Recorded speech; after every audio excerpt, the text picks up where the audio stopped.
बचपन से लेकर आज तक मैंने जीवन में किसी चीज़ की कभी कोई कमी नहीं देखी थी, क्योंकि जब से मैंने होश संभाला था तब से बस यही देखा था कि मेरे पापा का बिजनेस बहुत अच्छा चल रहा था। हमारे पास सारी सुख सुविधाएं थी। मेरा एक छोटा भाई भी था।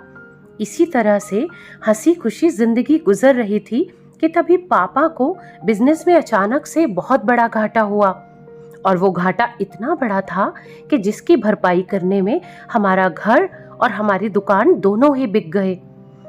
ये हमारे लिए हमारी जिंदगी का एक सबसे बड़ा झटका था। हम किराए के मकान में रहने लगे। अचानक से जीवन में पैसों की बहुत तंगी आ गई। इतना अच्छा वक्त देखने के बाद अचानक से इतना बुरा वक्त देखना हम सभी के लिए एक बहुत बड़ा सदमा था।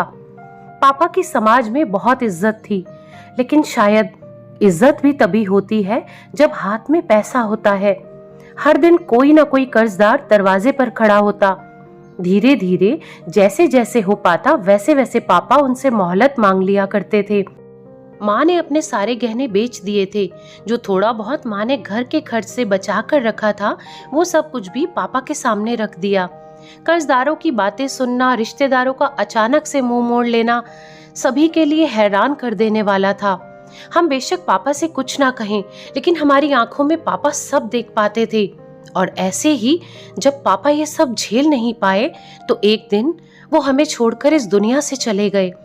मेरे 10वीं की परीक्षाएं आने वाली थी और माँ भी हमेशा से ही घर पर रही थी, तो हमें समझ ही नहीं आ रहा था कि हम अपना जीवन कैसे आगे बढ़ाएं।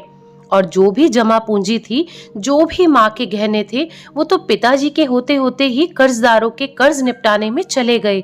बुरे से भी बुरा वक्त आ चुका था हम पर। भाई और मेरे स्कूल की फीस, घर का राशन। पापा के चले जाने के 2 महीने बाद मामा जी ने हमें अपने घर बुला लिया। हम तीनों मामा जी के घर रहने लगे, लेकिन मामी की आंखें बहुत कुछ कहती थी। मुंह से वो कभी कुछ नहीं बोली, और बोलती भी कैसे, क्योंकि हमारे वहां जाने के बाद मेरी माँ और मैंने मामी को घर के किसी काम को कभी हाथ जो नहीं लगाने दिया। हाथ लगाने क्या नहीं दिया, सही मायने में तो उन्होंने हमें नौकरानी बना ही दिया था। बस वो मुंह से कहती कुछ नहीं थी। जैसे तैसे 2 साल गुजर गए।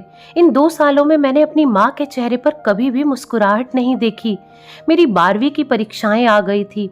एक दिन मामा जी ऑफिस से आए और वो माँ से बात करने लगे कि देखो दीदी, हमारे पड़ोसी ने अपने रिश्तेदार का हमारी साक्षी के लिए एक रिश्ता बताया है। अगर आप कहो तो मैं कुछ बात आगे बढ़ाऊं। रिश्ते की बात सुनकर माँ एकदम से हैरान रह गई और उन्होंने मामा जी से कहा कि अभी साक्षी छोटी है, अभी तो उसने 12वीं के पेपर तक नहीं दिए हैं। तब मामा जी ने माँ से कहा कि दीदी, ये तो आप भी जानती हैं कि मेरी नौकरी कोई बहुत बड़ी तो है नहीं। साक्षी और अनुज दोनों की पढ़ाई का खर्चा मैं नहीं उठा पाऊंगा, क्योंकि आप तो जानती हैं कि मेरे ऊपर मेरे बच्चों की भी जिम्मेदारियां हैं, और आजकल महंगाई भी तो कितनी बढ़ गई है। साक्षी 12वीं पास कर ले, फिर वो तो अपने ससुराल जाकर भी आगे की पढ़ाई कर लेगी। तब मेरी माँ ने मामा जी से कहा कि राजेश, तुम ही बताओ कि क्या ससुराल वाले साक्षी को आगे पढ़ने देंगे। मामा जी के पास इस बात का कोई जवाब नहीं था, तो वो कमरे से उठकर बाहर आ गए। कुछ दिन तो ऐसे ही सब चलता रहा। फिर एक दिन मामा जी ने माँ से बात की कि दीदी, मैंने एक जगह बात की है अनुज के लिए। अनुज के 10वीं के पेपर होते ही उसे मैं एक दुकान पर काम के लिए लगवा दूंगा। उससे जो भी वो कमाएगा उससे आपकी भी थोड़ी मदद हो जाएगी। जब मैंने मामा जी की ये बात सुनी तो मेरा दिल अंदर तक भर आया, और मैंने सोचा कि अगर मैं शादी के लिए हाँ कर दूं तो मामा जी तो वैसे भी एक बच्चे की पढ़ाई का खर्च उठाने को तैयार हैं, तो शायद मेरा छोटा भाई अनुज आगे पढ़ पाए और अपनी जिंदगी में वो कुछ कर पाए। अगले दिन मैंने इस बारे में अपनी माँ से बात की कि माँ, मैं शादी करने को तैयार हूँ, आप अनुज की पढ़ाई को बीच में मत रुकवाइए, और अगर मेरी किस्मत में होगा तो मैं आगे पढ़ जाऊंगी। माँ की आंखें भर आई और उन्होंने मुझे अपने गले से लगा लिया। अगले दिन माँ ने मामा जी से उस रिश्ते के बारे में बात की और कहा कि ठीक है, तुम बात करो, अगर रिश्ता हमें पसंद आ गया तो हम साक्षी की शादी कर देंगे।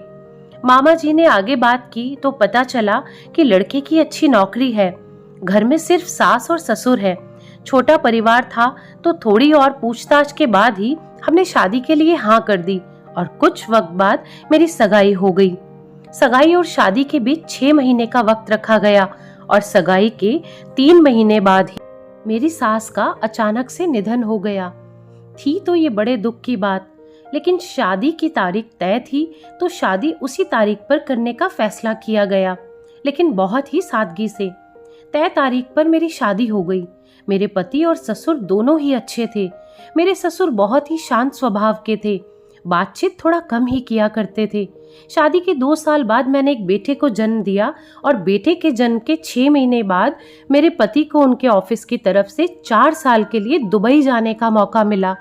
बच्चा छोटा था सो पति एक बार सोच में पड़ गए, लेकिन ये बात सोच के कि शायद जो जिंदगी हमने बचपन में जी थी, दुबई जाने के बाद क्या पता वो दिन फिर से वापस आ जाए, क्योंकि समीर की नौकरी अच्छी तो थी लेकिन उतनी अच्छी नहीं थी जिससे हम सारे ऐशो आराम पूरे कर पाते।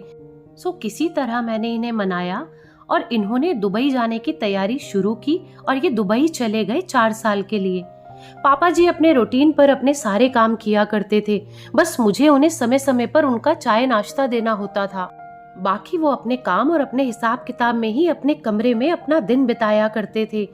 एक बार की बात है कि मैं पापा जी को जब शाम की चाय देने उनके पास गई तो वो किसी हिसाब में इस कदर उलझे हुए थे कि वो हिसाब उनसे सुलझ ही नहीं पा रहा था। काफी घंटे से उसे सुलझाने की कोशिश कर रहे थे और इसी बीच 3 बार उन्होंने मुझसे चाय गर्म करवा दी। तो मैंने पापा जी से कहा कि पापा जी, क्या मैं आपकी कुछ मदद करूं? तो उन्होंने मुझे देखा और कहा कि नहीं, रहने दो, ये तुम्हारे बस की बात नहीं है। जब मैं दोबारा उनके लिए चाय लेकर गई तब भी वो वही अपना हिसाब किताब समझ रहे थे और मैं 2-3 मिनट उनके पास ही खड़ी हो गई और उन्हें हिसाब किताब करते देख रही थी। तब मैंने पापा जी से कहा, पापा जी लाइए पेन, आप एक बार ये मुझे दीजिए। पापा जी ने उस वक्त कुछ नहीं बोला और चुपचाप मैंने उनके हाथ से पेन ले लिया। उन्होंने वो हिसाब का पेपर मेरी तरफ सरका दिया। 15 से 20 मिनट सब कुछ देखने के बाद मैंने वो पेपर पापा जी के हाथ में थमा दिया और उनसे कहा कि लीजिए पापा जी, आपका हिसाब किताब बहुत अच्छे से मिल गया। जब पापा जी ने अपना वो हिसाब देखा तो कुछ सेकंड तक वो मुझे हैरानी से देखते रहे। फिर उन्होंने मुझे मुस्कुराकर कहा, साक्षी बेटा, क्या आगे पढ़ना चाहोगी? पापा जी के मुंह से ये सुनकर अचानक से माँ की उस दिन वाली बात याद आ गई जो वो मामा जी से उस दिन कह रही थी कि क्या ससुराल वाले साक्षी को पढ़ने देंगे।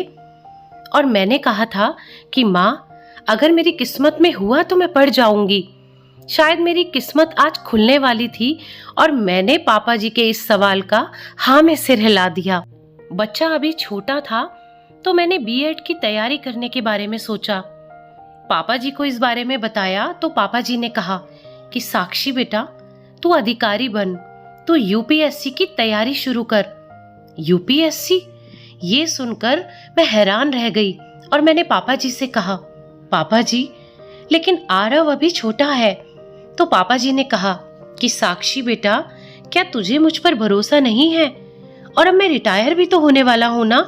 तू मेरी और आरव की चिंता छोड़ और अपनी यूपीएससी की तैयारी कर। मैंने पापा जी की बात मान ली और यूपीएससी की तैयारी शुरू कर दी। राज्य सेवा आयोग की एक वैकेंसी पूरा होने में 2 से 3 साल तक वो ले लेती है।